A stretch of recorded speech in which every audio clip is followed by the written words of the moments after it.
Hey everyone, in the last video, we talked about what open loops are and where you can find them. So I'm going to leave a link in the description down below so you can watch that video, get caught up, and then come back to this video. Because today we are learning how to actually close those open loops using our planners. Looking at your first task in your inbox, you go through the 5 steps. So some of the questions or these steps are inspired by Jordan Rainer's book, Redeeming Your Time, and David Allen's book, Getting Things Done. So step 1 is to ask yourself, do I need or want to do this task? Because sometimes just because it's on your inbox doesn't mean that it's actually important enough to do. So if it's not important, then you would cross it out and then just move on to the next task in your inbox. If it's something you're not sure about, you think that maybe someday you're gonna want to work on it, but you just don't have time in this season of life right now, then you would move that task onto your someday maybe list. And that someday maybe list gets processed a certain number of times throughout the year. And then if the answer is yes, I do need or want to do this task, then you move on to step 2. And step 2 is to think about the answer to the question, what end result would mean that this task is complete? So it's actually the same as what this task is. It says get tires rotated. So that means that we can move on to step 3. Ask yourself, will it take multiple steps to complete this? And for this example, the answer is no. So now I need to convert this to an actual action step and add it to the relevant monthly list in the location where I'm keeping the 1-step tasks. And for me, that would be my November monthly list. Step number 4, ask yourself, does this task have a due date? And so since the answer is no, I'm going to proceed to step number 5. I have now migrated this from my inbox, so I'm going to draw an arrow. Let's move on to RSVP prep for Leah's bridal shower. So do I need or want to do this task? Yes. So I need to proceed to step 2. Think about the answer to this question. What end result would mean that this task is complete? It would mean that I would have my dress purchased, her gifts wrapped and ready, and then I have RSVP'd for the bridal shower.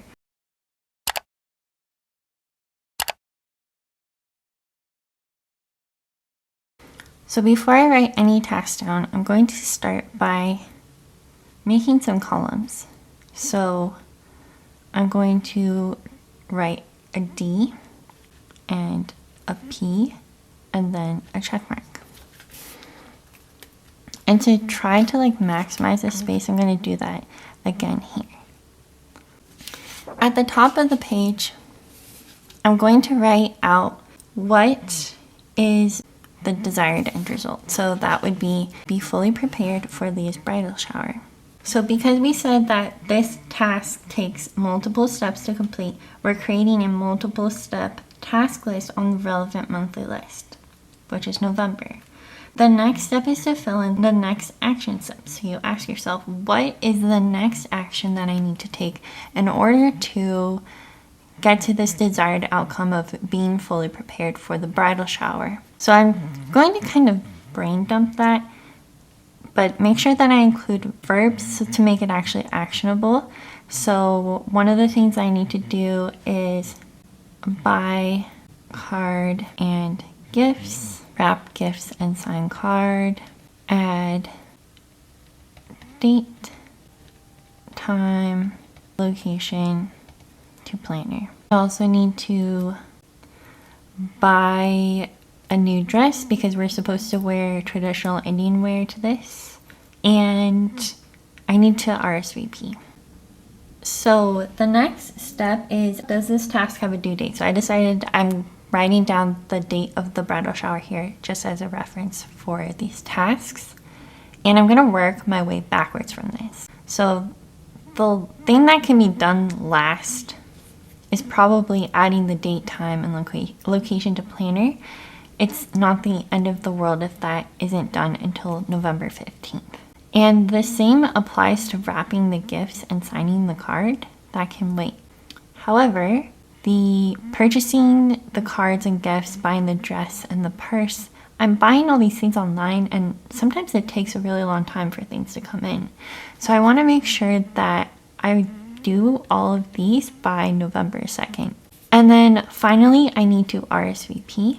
And so I'm going to say that I need to get that done by the 1st. Then the next step is to do a priority ranking. So I'm going to say 1 for RSVPing because it's due first, and buying the card and the gifts and the dress and then the purse, and then wrapping the gifts and adding the date and time and location to my planner is the least of the priorities. And so in the event that something comes up, I have no time to do all of these, I know which ones I need to focus on getting done first, which ones are the top priorities. So now that that has been added to the multi-step test, we can go ahead and draw an arrow on here too. And we would then move on to the next task. And this one says cancel subscriptions. So I'm just going to add that as a one-step task.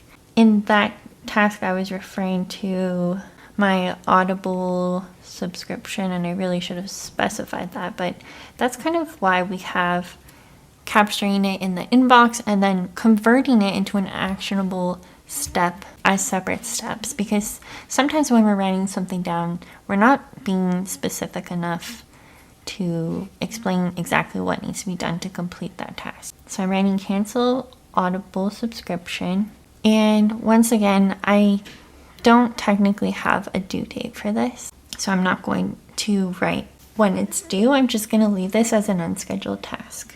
I'm going to draw an arrow because this has been transferred.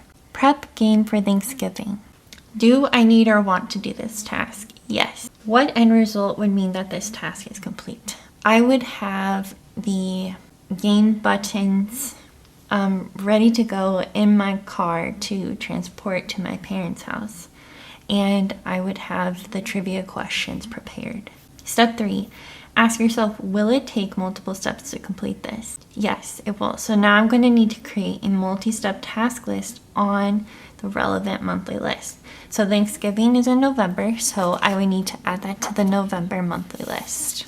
And if you already have a multi-step task list written on here, I would recommend leaving a little bit of space because you may need to add additional tasks on here as time progresses and you think of more things that need to get done in order to achieve this desired outcome. However, for this example, these are all the tasks that I need to get done.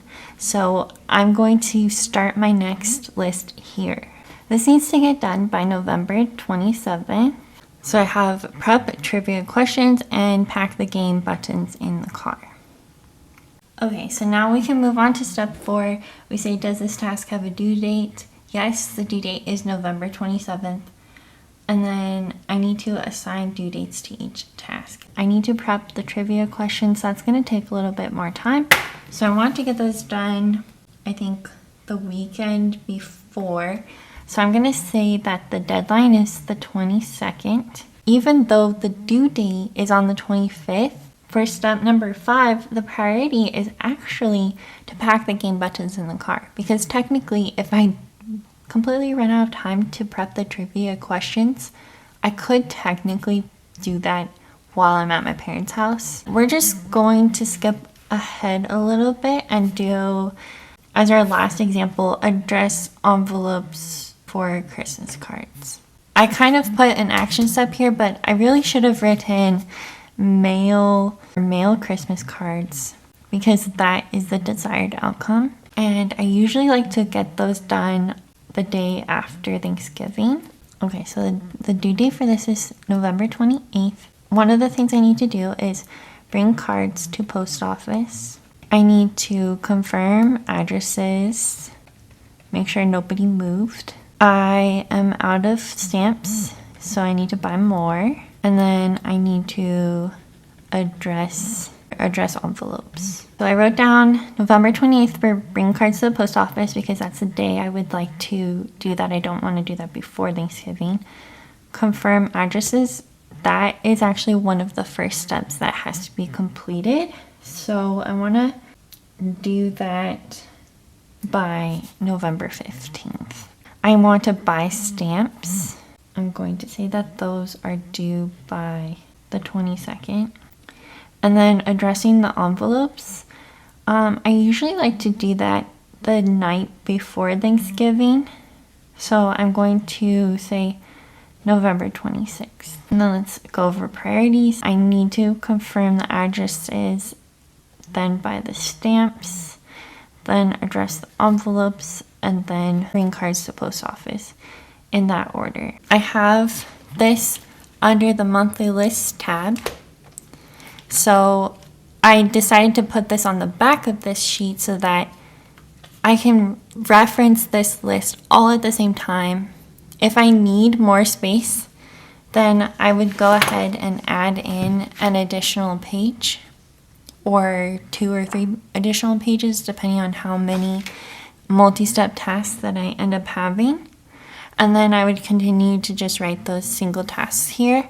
I could also have used this page for these multi-step tasks, but I just wanted to show you this as an option.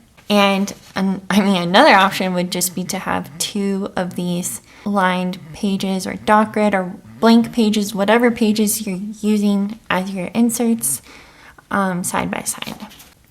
Okay, so we have gone over processing our inbox, and we talked about setting up the single task list, the monthly list, the multi-step tasks. These all fall into the monthly list for November, our current month. If there was a task in our inbox that was only needing to be done in December and not in November, then in that situation, I would have set up the multi-step task list here, just like I did for November, and written out the single task here.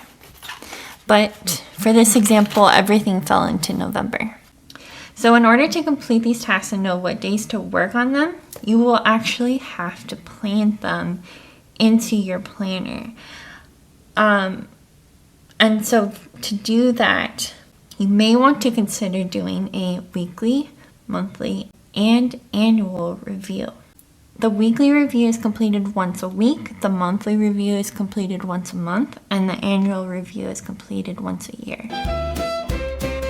To plan this into your planner, you start with the top priority tasks on your monthly list, and you plan them in based on their due date. So for example, I have RSVP for bridal shower, so I'm going to plan that in for November 1st because that is the due date. Buy cards and gifts and buy dress are also due on November 2nd, so I'm going to plan them in on that day. In the next video in the series, we will cover in detail what specifically happens during the weekly review in the system that I use. You don't have to use the same system as me. We'll also cover the monthly review and the yearly review. So I hope you'll come back for that video. For more functional planning ideas, check out this video next, and I'll see you next Saturday. Bye! Planning in my monthly, planning in my weekly, coffee right by my side. When I've got my